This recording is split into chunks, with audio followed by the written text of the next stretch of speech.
People pay good money to see this movie.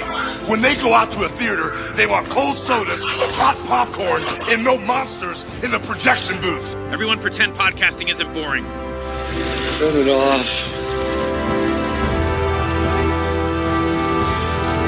Turn it off.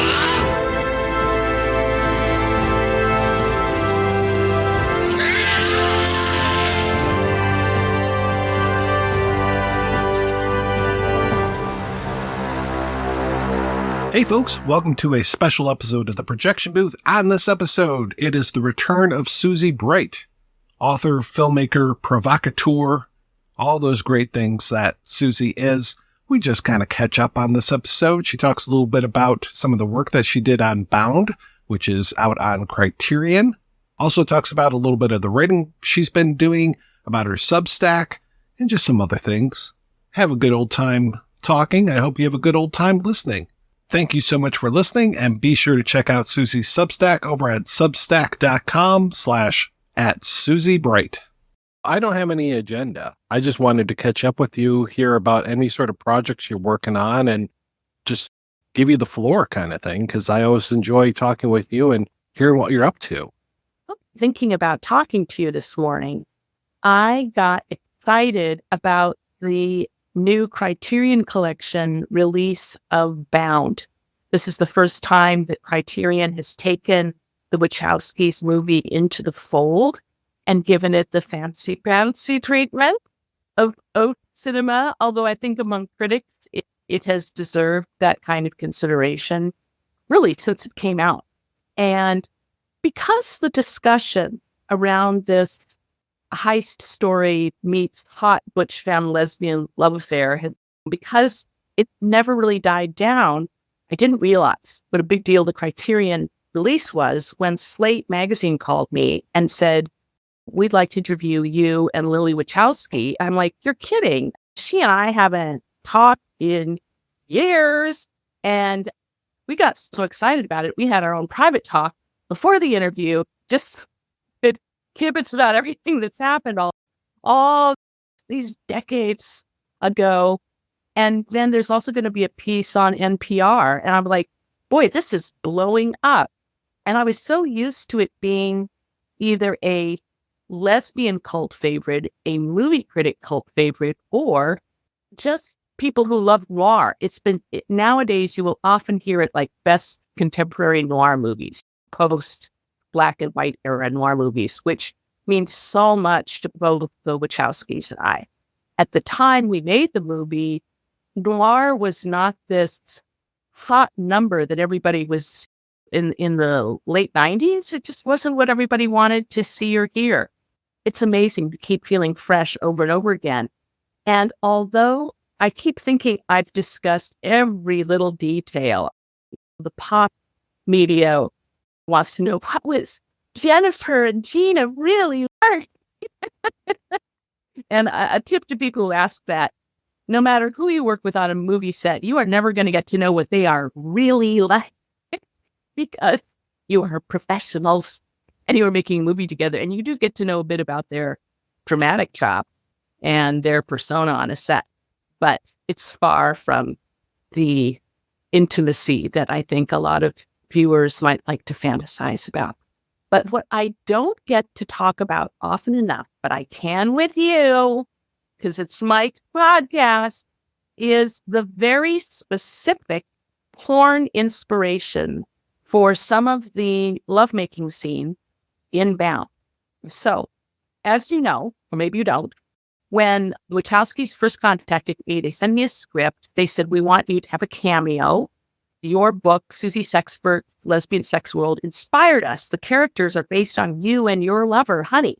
And I'm like, oh, how flattering. I wrote back and I said, "This sounds like a total blast. And your script just tore my head off. I was so scared. I got scared in the kitchen in broad daylight reading it. But I noticed that when it came to the development of the love relationship and the sex, you go very quiet. There's just not a lot of stage direction or even a lot of just the dialogue of what might happen.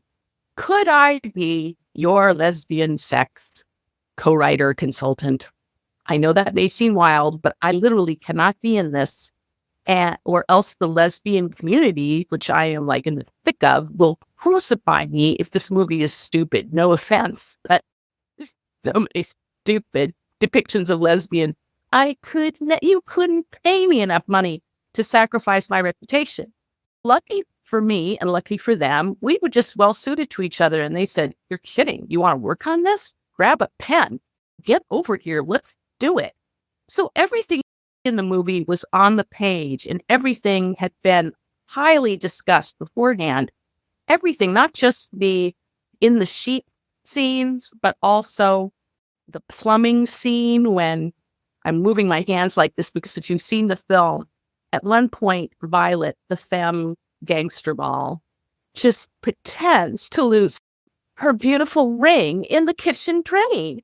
And she wants an excuse to get the hot butch ex-con to come over and spend some time with her. And there's this scene where Corky, played by Gina Gershon, is handling the plumbing underneath, and there's just water going all over her beautiful hands. And the whole scene is very wet, which was a conscious idea that we had a through line with in the entire movie.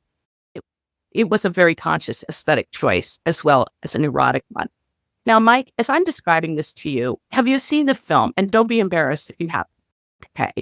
I saw it theatrically. It has been a minute since I've seen it. Okay. Just hang in there with me. But when it came to the actual love scene, which is a plot turner in this, we would never believe that these two women would take out on the mob and steal all this money in very dicey circumstances if they didn't trust each other, but they've just met each other. So this sex scene has to convey that the walls come tumbling down and something happens between them that is so powerful and so intense. Immediate coup de foudre, fall in love. I have to be with you forever. I'd do anything for you.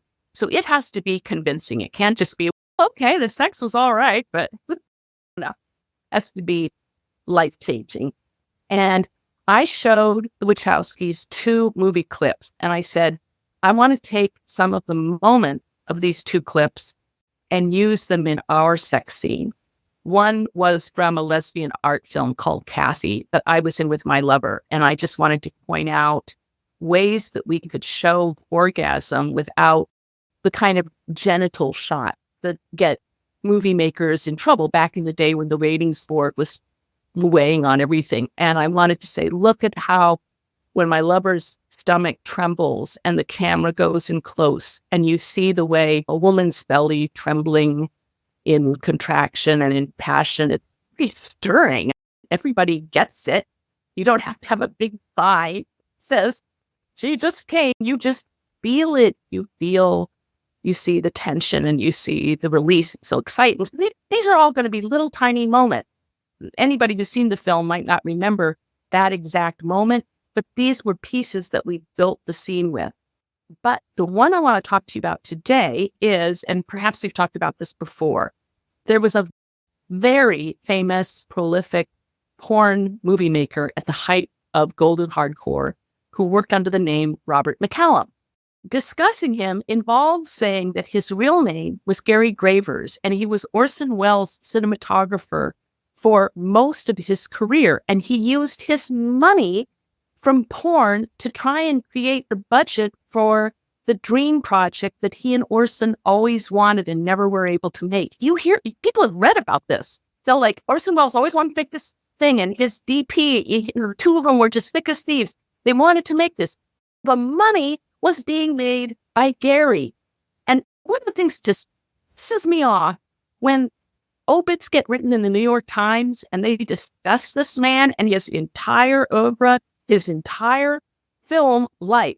Do they mention that he made hundreds of porn films, including the top 10 on anybody's list? No, they do not. Now, you might say, gosh, is this up there with Citizen Kane? No. He made these things cheaply under the parameters of what porn producers wanted, a certain number of sex scenes. There was often a bit of a plot, but they weren't interested in all the same aesthetics and production values. But Gravers, being the man he was, he couldn't get behind a camera and shoot something that sucked. He just couldn't. He could not. He couldn't look through a lens and not start composing how he wanted it to be. And so for people who especially appreciate how the camera composes any scene, you've got to see a movie called 3 a.m. It has a lot of interesting elements in it, in part because plot-wise, it's a tragedy. You don't see that often in porn. I can't even think of a lot of, maybe that Anna obsession one. I really have to think about it. But 3 a.m. is about a bunch of people who are just going through all kinds of problems and despair, and they often make love in a sense of desperation. There is one scene where people call the infamous shower scene, although maybe I'm the one who started that and everyone else went on. But the great porn actress, one of the best, if not the best, of all the actresses in porn, Georgina Spelman, did a scene with her real-life lover at the time, who didn't appear in porn usually. But they decided, we're going to do the scene together. We can do it. And boy, you do feel their familiarity with each other. And it's going to be shot in a shower, a pretty narrow shower. It's not one of those stand-up kind where you can slide down and lie down. You're going to be curled up and funny. It's not a long bathtub. That scene, holy cow. Even if you see it out of the context of the rest of the movie, you are overwhelmed. The score, the music, and the sound, and the way it's shot, you're like, this is heavy. What movie is this from? If you didn't know it was from porn, you might think, is this some European film that never crossed my view before? And there's many things those women do to be fabulous and to make that scene happen. But one of the pieces is where Georgina lover, her fist goes into her mouth. I don't mean as in kapow, but when you bite down on your lover's knuckles and you are sucking on their hand more than, I guess there's that notion that it can be sexy to just slightly kiss your lover's fingertips, but this is more primal, the way you would just like bite into your lover's neck. That same thing, she bites into her hand, trying to stifle her screams and her intensity. It is unreal. And that particular body expression of their lovemaking is exactly in Bound, and it comes across just like I wanted it to. I can't be the only person who's ever pulled from different aesthetics. Sometimes you'll have directors like Paul Thomas Anderson, or who else has pulled from the porn world and been open about it, where they'll say, we wanted this kind of look, or this kind of cheesy music, or I went to this incredible academic porn symposium, which is the only kind of academic symposium I can hang with. Like anything else, like, help, I'm bored to tears. But the kind of people in Europe and the States and South America who are doing porn history research, semiotic, theoretical, this and that, I could just eat it like Frosted Flakes. And there is this one scholar, Jackie Tran Newton, who discovered the most remarkable material in early 70s gay movies shot in Los Angeles. And what he noticed, he was looking at a director who was known, who happened to be an Asian American man, but you never would know that from what he shot. Like, he just did your average blonde boys on skateboards, and then suddenly they go madly in love or madly in love. Like, just cheesy LA skater boy dreams is what it's all about. But my friend Jackie looked at these movies and noticed something that blew him away. Now, one of them was shot when Nixon was invading Cambodia. And in the background, there is a radio being played in the car, which one would always do in LA. You'd have the top down and the radio up. Or at home, the radio's on in the shower, it's on in the bedroom. And he realized that every time there was this radio soundtrack, it wasn't live, it had been added very carefully, and it was broadcasters discussing dead in Vietnam and casualties and the brutality of Vietnam. And we realized, because it was so consistent, if you just turned on the radio randomly, the chance that you would have gotten war news, even though it was a big topic at the time, but every single time, it was an intentional edit from the director to make a comment about the war and to, in a very underground way, insert something about seeing this differently if you are one of the victims of imperialism instead of the oppressors. Oh, I love stuff like that. There's just so many secrets. It's such a little onion to unpeel. You mentioned before we started recording about retiring from Audible. What else are you up to these days? First of all, when I left Audible, it was the beginning of the 5 zillion layoffs that have happened in the entertainment and book industry all the way across. And I was always the freelancer. I was their one editor at large. I had done a couple of thousand productions. And when they called me and they said, this is coming, I said, why don't we just call it retirement, since I am a freelancer and I can just ride out on my sail. But I was concerned about things I was involved in that were about to come out that were big, including I still have audiobooks coming out now that I started producing all the way back then. Probably the most prominent of which is Dykes to Watch Out For, which is a scripted adaptation of Alison Bechdel's late classic comic strip that made her famous. And we got Jane Lynch, Roberta Colindrez, Harry Brownstein, Roxane Gay, the screenwriter from all the Murders in the Building. What do you call that again? Yeah, I think Only Murders in the Building. Only Murders in the Building. We had such an incredible crew. We had so much fun.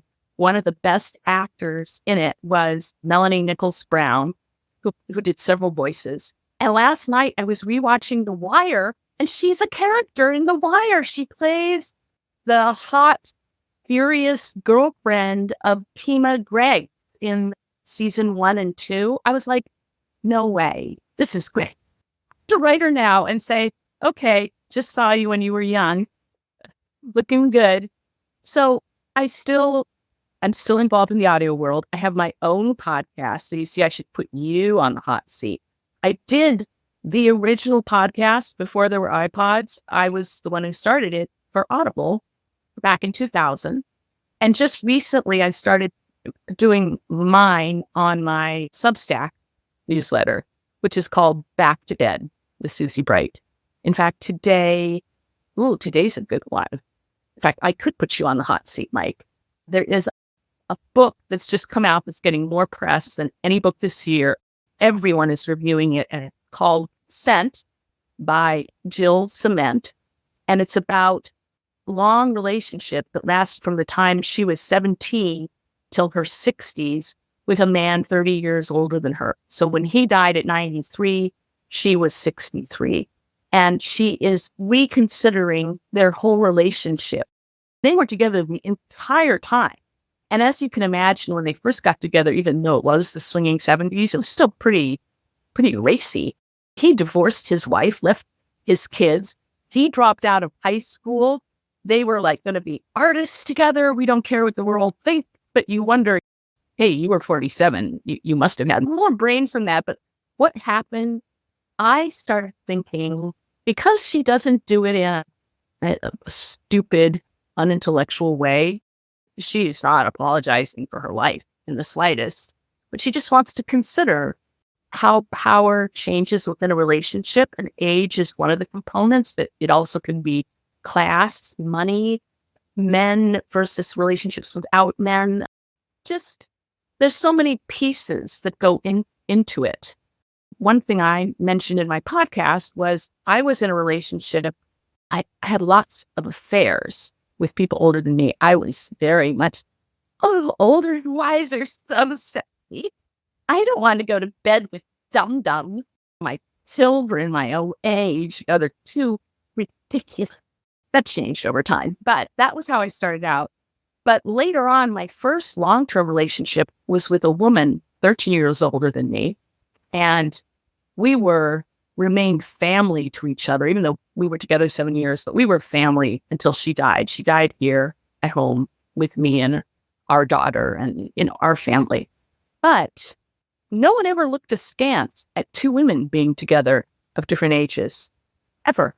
But if it's a man and a woman, or even an older man and younger man, oh my God, there's this sense that the older man holds all the cards. And does he, or when did he, or he lose the cards, or there's a lot of different pieces to it. And I decided, everyone's talking about this book, but I want to reconsider my whole love life now that I have got a pretty good hindsight on the situation. I ended up with somebody almost exactly my same age, but I just wanted to ask myself questions, not defensively, but what do I think when it all comes back to it? So I love doing that, for one. Now, Mike, would you get really upset if I asked you, have you ever had someone you cared for who was not your parent, who was not your children, who was a lot younger or older than you? Oh, yeah, definitely. My wife is 10 years older than me, and one of the first people I ever had as a partner was, I don't even know how much older she was than me, probably at least 10 or 20 years older. And this is something that a lot of people don't talk about. The media usually makes fun of cougars, right? And you see some sort of desperate nympho plowing around the McDonald's playground to fuck up her latest victim. Women who are with younger men, if it's detectable at all, it's just, you're embarrassing yourself. If men are with a woman like that, or a young, pretty man, it's like either, wow, you pulled that, like it's a piece of jewelry that you bought, or you disgusting pervert, I'm calling the police.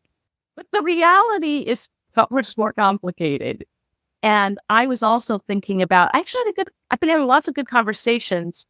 I was the kind of younger lover who was very maternal and caring. I was quite a parentified kid. I took care of my mom a lot from the time I could walk. And when I was with my older lovers, if they had, for example, got sick or they got some bad news and were distressed, I very much went into feeding them, cooking for them, preparing things, soothing them, just being a comfort. And I felt like I would see them in a vulnerable way, and that I could imagine them being much younger because I saw their little boy or little girl side. And I shared this with a friend of mine the other day who also said she was just terror with older men in her young life. And she said, oh, not me. No crying, no showing fear. The second they got a sniffle, I was out. And I think this is funny because I think of her as a very caring person today, but she's not then. Absolutely not. And it just goes to show we all have different stories about what this looked like. I don't want to sound like an advertisement for the Substack, but because I started blogging so young and so early on in the internet days, and I loved all different periods of it. I never didn't love my blog, and I was crushed when Facebook and Twitter essentially took all my audience away and our websites became pointless.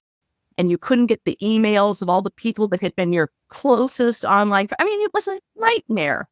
And I spent so much time learning to use all these technical tools. Oh, God, give me a break. No, the money was crap. And the fact that somebody finally built a company that lets you spend most of your time doing your creative work, whether that's writing, podcasting, video, and the tech part is no big deal. The money part, you turn on a button, and the contents and the names belong to you. Like a dream come true. I'm so happy to have this. And it lets me be all of me. I can be political. I can be frank and uncensored about anything to do with sex or sexual politics. And I can also share my hospitality side. And I love to cook, as I just mentioned. And so next week, people, apricot jam Wednesday. You're going to want to get my apricot jam recipe. It's as serious as a heart attack. I think of all the times I had to hide who I was and put on different costumes to behave in a certain corporate environment, even though, thank God, I was at large. But I go to meetings, I had to participate with others, and I couldn't quite be Susie. And none of them could be themselves either, because we're all terrified of, am I passing for the etiquette of the moment? So I really love that. I've been teaching, I've been doing agenting services for different folks. God, what haven't I been doing? I'm doing Swedish death cleaning, but you can't tell from the street. Actually, if you had seen it a while before, it's actually it's getting more compact. And I donated my archives to Cornell's Human Sexuality Library, and they had a 6-month exhibition last year. And I went and stayed for most of those months, giving weekly tours. And oh God, it was I met people came from my entire life, people who know me at 17, people who had been part of making the early lesbian magazines and the early porn stuff I did, the political folks. Everybody came, including folks from inside the university. And it was just something that everybody would have before they die, a real homage to your best work. Yeah, that must have been quite an ego boost for you. Yes, it was. And you'd think after something like that I would never feel a trickle of self-doubt again. But damn it, why are our brains wired to remember the latest mean thing and somebody said who's already forgotten about it? I only remember all the luck and all the kindness and love I've gotten over the years. It does make me feel it is good, inspired. Don't give up. Keep on fighting. For some of your folks listening, they might go, what do you mean keep on fighting? Well, for me, creative expression, erotic work, all of it has been a political battle. And because we live in such a Puritan and now flirting with fascism country, if you think women can't get birth control or an abortion, just imagine how that bodes for what women can say out loud. If we're all supposed to be locked in a room to give birth or die, but what is the end game with these lunatics? What is the end game? They're so awful. So for me, making the kind of movies and books and audio programming that I want to feels like a don't you dare shut anybody up, and also fight like hell for the living. Don't retreat, don't go underground. Those are watchwords for me. Where's the best place for people to keep up with you? If you want to keep up with me, that's the place to be. Is SusieBright.ink, INK, like fountain pen ink, right? SUSIEBRIGHT.INK, SusieBright.ink. And you will find me and my merry band of friends. And Mike is going to buy 5 subscriptions after we get off the show. I'm just sure of it. Let's check in again. I have to interrogate you more about your love life sometime. I will be more than willing to do that. I'm in capable hands with you. Yes, you are. Okay, Mike, it's been great talking with you. I can't wait to hear this when you tied it all up.